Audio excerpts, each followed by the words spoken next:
गणपती आले रे बाबा. कुठे आहे? चल पाहायला चल गणपती. आरुष. अरे काका इथे काय उभे, चला ना मंडपापर्यंत. नाही रे काशीनाथा, आता एवढं चालणं मला होणार नाही. पण आमच्या वेळेस काय सांगू तुला, सकाळपासून रात्रीपर्यंत गणपतीच्या तयारीत गुंतलेलो असायचो, दमायचो, पण तरी थकत का असेना मनसोक्त नाचायचो रे. पण आता कुठे ते. बरं चला, काही हरकत नाही, पण आरुषला तरी पाठवा. थोडं बाप्पांच्या कामात हातभार लावेल, तेवढंच त्याला पुण्य मिळेल. हो हो हो, त्यालाच बोलवायला जातोय. एवढा आवाज आहे ना इथे की माझाच आवाज कदाचित त्याच्यापर्यंत पोहोचत नसेल. मी जाऊन घेऊन येतो त्याला. बरं ठीक आहे, मी येतो. हा, पण आरुषला तरी पाठवा, त्याच्यासोबत मी प्रसादही पाठवतो. हो हो हो, नक्कीच.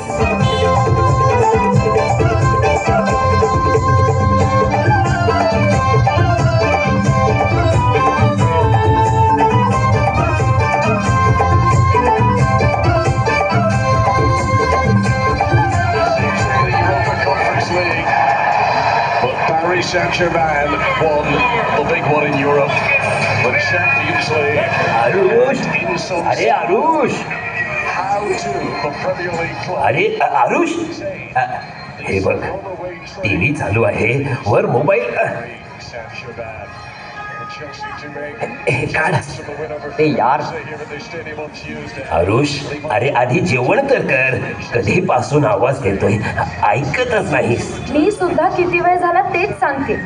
आधी जेवण कर रे बाबा, मग वापरतो फोन. पण नाही, जोपर्यंत तो टीव्ही आणि फोन बघत नाही तोपर्यंत त्याच्या घशाखाली अन्न कुठे उतरताय.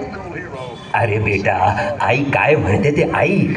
14 वर्षांचा झालायस, पटापट जेव, मग बाहेर ये. गणपती बाप्पा सोसायटीत आले, थोडं तूही हातभार लाव की. आरुष, अरे काय म्हणतात आजोबा? अरे काय म्हणते मी आरुष? अरे आज तुझा रिझल्ट लागणार होता, त्याचं काय झालं? आरुष, दे बरं तो फोन इकडे. अरे यार, का त्रास देताय मला? मी त्रास देते तुला? रे यार, मला बाहेर नाही जायचंय. किती वेळा सांगू तुम्हाला? व्हॉट्सअपवर स्टेटस टाकलाय ना गणपतीचा, मग बाहेर जायची काय गरज आहे? सगळं फोनवरून करता येतं यार आजकाल. काय काय नाही करता येत फोनवरून. अभ्यास, बोलणं, गेम, कमाई, अजून जाऊ दे, तुम्हाला यातलं काहीच समजणार नाही. कोणाशी वाद घालतोय मी? पण हे लक्षात ठेवा की हेच फ्युचर आहे. नवीन काळ आहे हा, नवीन काळ. चूक माझीच आहे. लहानपणापासून तुला फोन बघत जेवायची सवय लावली, मग आताही तू तेच करणार. पण आता बास, आधी जेवण कर. नाही जेवायचं मला, नाही जेवायचं. हे बेकार अन्न तुम्हीच खा, मला नको. अरे आरुष, काय बोलतोयस हे तू? हेच शिकतोस का त्या फोन मधून? ते तू फोन इकडे. अरे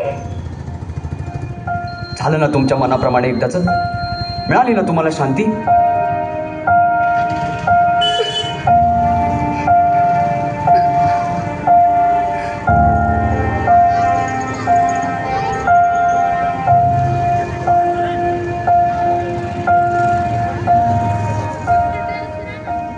काशीनाथा, हे काय होत बसलंय रे?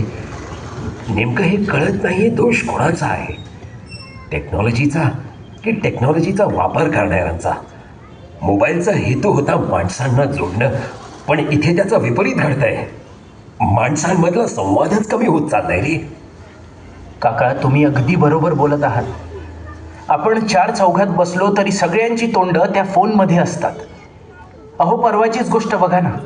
एक बाई गाडीवरून येत होती, तेव्हा एक लहान मुलगा फोनमध्ये डोकं घालून रस्ता क्रॉस करत होता. त्याचं लक्ष त्या फोनमध्ये. मग काय झाला, ॲक्सिडेंट. आता तुम्हीच सांगा, दोष कोणाला द्यायचा? त्या बाईला, त्या मुलाला, की त्या फोनला? काय चाललंय काहीच कळत नाहीये. एवढ्या लहान वयात सुद्धा मुलांना काय ते स्ट्रेस, डिप्रेशन येतं आणि इतर वेगवेगळ्या आजार ज्यांचं आपण कधी नावही ऐकलं नाही. कोणीच सुखी नाही. तुला सांगतो, आमच्याच पिढीचं बरं होतं बाबा. खरंच काका. आता तुम्हीच बघा ना, एवढं वय झालंय तरी देवाच्या कृपेने तुम्हाला कुठला आजार नाही. तुम्ही अगदी फिट आहात. आणि ही आजची पिढी, सूर्योदयाबरोबर उठून प्रातः काळाची ऊर्जा यांनी कधी अनुभवली नाही. यांना इतक्या कमी वयात जड भिंगाचा चष्मा काय लागतो, यांचं खाणं पिणं वेळेत नाही, झोपणं वेळेवर नाही. आणि खाल्लं तरी काय खाणार, ते इन्स्टंट फूड.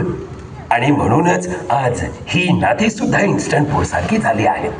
आपल्या वेळी 15-15 दिवस लोक त्यांच्या पत्राच्या उत्तराची वाट बघायची रे. तेव्हा ती नाती आणि त्यांच्यातल्या भावनांची जाण होती. आणि आता इमोजीद्वारे भावना एका झटक्यात व्यक्त करता येतात ना. मग यांना पेशन्स कसे असतील? पेशन्स, संयम हे तर नाहीचंच झालंय या पिढीत या मोबाईलमुळे. आताच बघा ना, एखादी गोष्ट जर मनासारखी नाही झाली तर लगेच चिडचिड करणं. कुठल्याच गोष्टीचं समाधान नाही आहे यांना. प्रत्येक गोष्ट या फोनमध्ये भरपूर प्रमाणात मिळत असल्याने यांना नेहमी काही ना काही हवं असतंच. पण काका, आपल्या वेळेस बरं होतं. मर्यादित गोष्टी असूनही आपण समाधानी होतो. हो, सुख सुविधा नव्हत्या, पण तरीही आपण मात्र सुखी होतो. बाबा, आरुष कुठे? मगाशीच आत गेला ना. अहो बाबा, त्याचा रिझल्ट आला आणि तो नापास झाला. काय? हो. बघ जरा. आरुष, आरुष, दार उघड. आरुष बाबा, आरुष दार का नाही उघडत आहे? आतून हा काही देत नाही. कदाचित रिझल्टचं टेन्शन घेतलं असावं.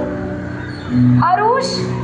अरे आरुष, आरुष बाळा, अरे आताच्या परीक्षेत फेल झालास म्हणून काय झालं? वार्षिक परीक्षेची तयारी चांगली कर. आरुष बाळा, दार उघड.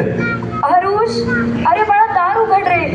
अरे आम्ही तुझ्यावर रागवलं नाही. आरुष. वहिनी, तुम्ही घाबरू नका.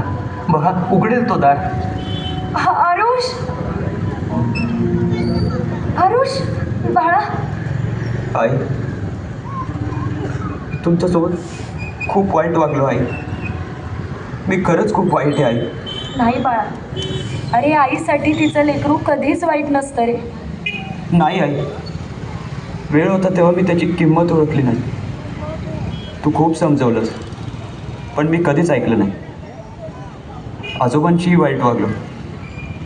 मला वाटायचं सोशल मीडिया, गेम्स हेच सगळे. मी या खोट्या जगात इतका रमायचो की मला खऱ्या जगाचं भानच राहायचं नाही गं. खरंच, life and real life is different. ह्या सगळ्यामुळे माझ्या अभ्यासाकडे माझं दुर्लक्ष होत गेलं आणि यासाठी मीच कारणीभूत आहे. I am sorry. तुला तुझी चूक कळली ना बाळा, हेच महत्वाचं आहे. बेटा, आजपासून तू मेहनत कर. बघ, एक दिवस नक्की सर्वांना मागे टाकशील.